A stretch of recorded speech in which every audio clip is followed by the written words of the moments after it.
નમસ્કાર મિત્રો, અમારા નવા વિડીયોમાં આપ સૌનું હાર્દિક સ્વાગત છે। આજે આપણે વાત કરીશું મૃત્યુ સાથેની મુલાકાત। બેતાલે વિક્રમ આગળ બીજી કોયડો મૂકી। લીલાવતી નામની સ્ત્રીએ ચોર સાથે લગ્ન કર્યા। લગ્ન પછી પુરુષે છોરી છોડવાનું નક્કી કર્યું। જો કે જ્યારે તેઓને એક પુત્ર થયો ત્યારે તે વ્યક્તિએ શોધી કાઢ્યું કે તેની પાસે તેના પરિવારને ટેકો આપવા માટે પૈસા નથી અને તે ચોરી કરવા પાછો ગયો। તેમના મૃત્યુ પછી લીલાવતીએ એક વેપારી સાથે લગ્ન કર્યા।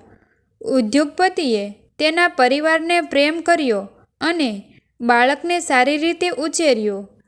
જ્યારે છોકરાએ ધંધો સંભાળ્યો ત્યારે તેના માતા પિતા મૃત્યુ પામ્યા।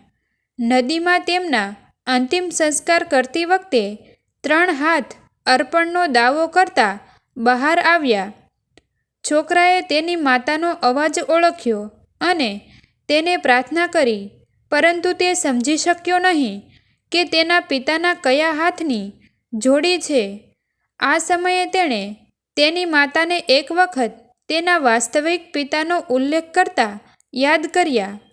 બેતાલે વાર્તા અહીં બંધ કરીને પૂછ્યું કે આખરે કયા પિતાએ પ્રસાદ આપવામાં આવ્યો હતો। ઉદ્યોગપતિ વિક્રમે જવાબ આપ્યો, કારણ કે તેણે પોતાનો પ્રેમ વરસાવ્યો હતો અને બાળકને ઉછેર્યો હતો જ્યારે છોરે તેને માત્ર જન્મ આપ્યો હતો। ફરી બેતાલ ઉડી ગઈ મૃત્યુ સાથે મીટિંગ। એકવાર નચિકેતા નામનો એક છોકરો હતો। એક દિવસ તેના પિતાએ યજ્ઞ કર્યો। તેણે બ્રાહ્મણોને ગાયનું દાન કર્યું।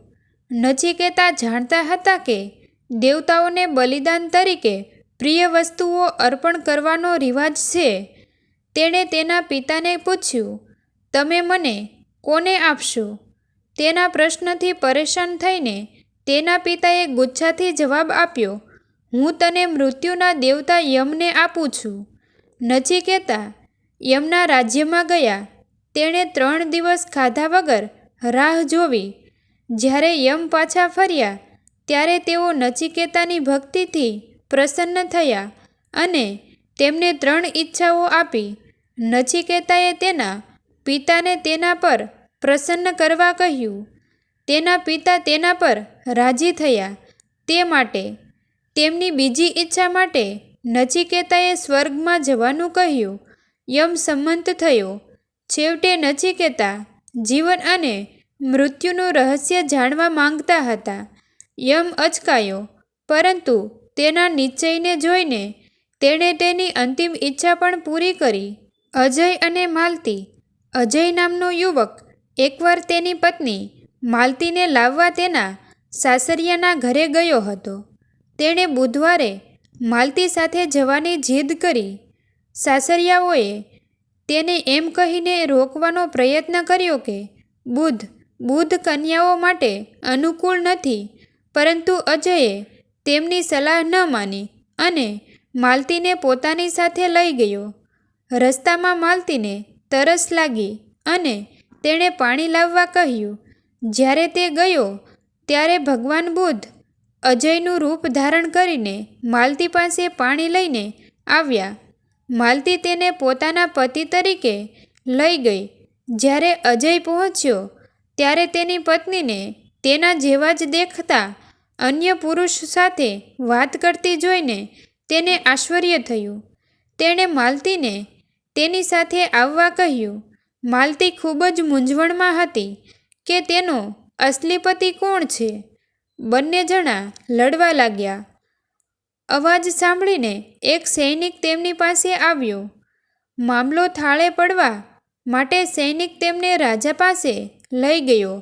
રાજા પણ આશ્ચર્યચકિત થઈ ગયો અને આદેશ આપ્યો કે તેઓને જેલમાં અલગ કોષોમાં બંધ કરી દેવામાં આવે અને જ્યારે રક્ષકો નજર રાખતા હતા, જેલમાં અજયને તેના સસરાના શબ્દો યાદ આવ્યા અને તેણે બુધને માન આપ્યું ન હોવાનું અફસોસ અનુભવ્યો। તે ખૂબ જ પરેશાન હતો અને આખી રાત તેને ઊંઘ ન આવી અને તેણે ક્ષમા માટે પ્રાર્થના કરી. ભગવાન બુધે આ સાંભળ્યું અને તેને માફ કરી દીધો. સવારે રક્ષકોએ રાજાને કહ્યું કે એક માણસ બેચેન છે અને રાત્રે ઊંઘી શકતો નથી. રાજાએ નિષ્કર્ષ પર આવ્યો કે તે જ સાચો પતિ છે અને તેણે માલતીને તેની સાથે મોકલ્યો. અજામિલ એક નવું પાંદડું ફેરવે છે. અજામિલ વિષ્ણુના પરમ ભક્તોનો પુત્ર હતો, પરંતુ તેના પવિત્ર પિતાથી વિપરીત અજામિલ આળસુ હતો અને પાપી પ્રવૃત્તિઓમાં તેનો સમય બગાડતો હતો. એક દિવસ તેના પિતાએ તેને નજીકના જંગલોમાં ફૂલો તોડવા માટે મોકલ્યો. ત્યાં એક સુંદર આદિવાસી સ્ત્રી તેના પ્રેમી સાથે ઉદાર અજામિલને જોયો અને તેના પ્રેમમાં પડ્યો. તેણીએ તેની પાસે જઈને તેની પત્ની બનવાની ઈચ્છા વ્યક્ત કરી. અજામિલ, જે તેની સુંદરતાથી સમાન રીતે મોહક હતો, તે પણ તેની સાથે લગ્ન કરવા સંમત થયો અને ટૂંક સમયમાં જ બંનેએ લગ્ન કરી લીધા. અજામિલ તેની કન્યા સાથે ઘરે પાછો ફર્યો. આઘાતમાં તેના પિતાએ તેણીને પાપ કર્યું હોવાનું કહીને નકારી કાઢ્યું. અજામિલ અને તેના પિતા વચ્ચે ઉગ્ર બોલાચાલી થઈ હતી. ત્યારબાદ તેણે ઉદ્ધાને જમીન પર પટકાવી દીધો અને તેને ઘર છોડવા કહ્યું હતું. ઘણા વર્ષો વીતી ગયા અને અજામિલના પાપો દિવસે ને દિવસે વધતા ગયા. તેણે ભારે પીધું અને ખરાબ સંગતમાં જુગાર રમ્યો. અજામિલની પત્નીએ તેમને 10 પુત્રોને જન્મ આપ્યો. સૌથી નાનો, જેને નારાયણ કહેવાય છે, તે બધામાં સૌથી વધુ પ્રિય હતો. અજામિલની તબિયત ધીમે ધીમે ખરાબ થઈ ગઈ અને તે પોતાના પથારી પર બેસી ગયો. નબળા અને બીમાર, તેણે યમના 2 સંદેશવાહકોને તેની પથારી પાસે જોયા. ચોંકીને તેણે પોતાના પુત્ર નારાયણનું નામ બૂમ પાડી. વિષ્ણુ કે જેને નારાયણ કહેવામાં આવે છે, તેણે આજીજી સાંભળી અને જવાબ આપ્યો. તેણે તરત જ તેના માણસોને યમરાજને અજામિલના મૃત્યુમાં વિલંબ કરવા માટે મોકલ્યા. યમરાજ સંમત થયા. દરમિયાન અજામિલે પોતાનો જીવ બચાવવા માટે વિષ્ણુનો આભાર માન્યો અને પ્રાર્થનામાં ડૂબી ગયો. તેણે બધી ભ્રષ્ટ પ્રવૃત્તિઓ છોડી દીધી અને એક પવિત્ર માણસ બન્યો. અજામિલને તેના ખરાબ માર્ગો બદલતા જોઈને વિષ્ણુએ તેને આશીર્વાદ આપ્યા.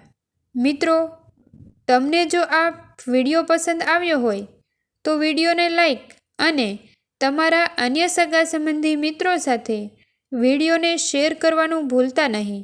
અને આવા જ નવા જીવન ઉપયોગી, જીવનમાં કંઈક નવું કરવાની પ્રેરણા મળે તેવા વિડીયો જોવા માટે અમારી ચેનલ સાથે બન્યા રહો. થેન્ક યુ મિત્રો. મળીએ છીએ એક નવા વિડીયો સાથે.